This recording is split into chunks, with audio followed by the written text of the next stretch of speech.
Меня зовут Соня, рада вас приветствовать на моем канале Cat Slime. Сегодня у нас будет обзор на ниндзя слайм. Хотя я уже трогала ниндзя слайм, но решила вам показать вот такой вот слайм. Это ниндзя слайм серебро. Я его вообще покупала в Магнит Косметике, я была удивлена. Там были еще другие ниндзя слаймы, но я решила взять вот этот. На камере как-то особо не видно, но он реально очень красивый. Давайте его откроем.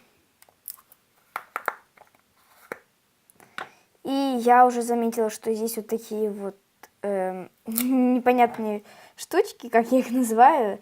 И вот такая типа фольга, что ли. Сейчас я ее открою. Итак, ребят, я кое-как это открыла. Посмотрите, какой он красивый. И вот что осталось. Вообще, это было очень сложно открыть. Посмотрите, какой он красивый. Посмотрите.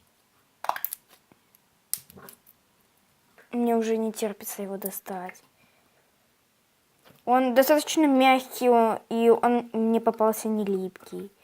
Вот обычно я первый раз, когда купила ниндзя слайм, он был таким липким, я его, короче, потом выкинула. Ребят, посмотрите, какой он красивый. Он хорошо кликает, тянется. Капец. Давайте я его понюхаю. Пахнет он как, ну, знаете, не очень как-то приятным и приятным одновременно. Короче, как все ниндзя слаймы пахнут. Он очень одновременно мягкий, одновременно жесткий, но он безумно красивый.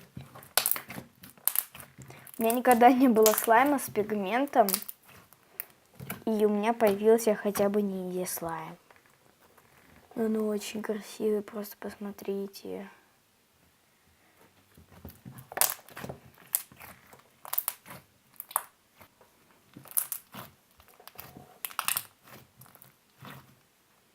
На самом деле я думала, что этот слайм будет липким, и даже приготовила активатор.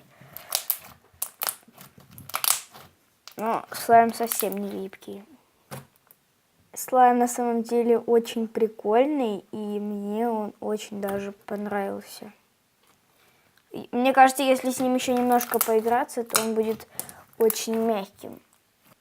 Итак, этому слайму я, пожалуй, поставлю 8 из 10. Из-за того, что он жесткий. И думаю, что можно поставить еще минус 1 балл. Потому что у него запах как-то, ну, знаете, прям вообще не хочется его нюхать вообще. Итак, ребят, на этом было все. Всем пока. Спасибо за то, что посмотрели мое видео.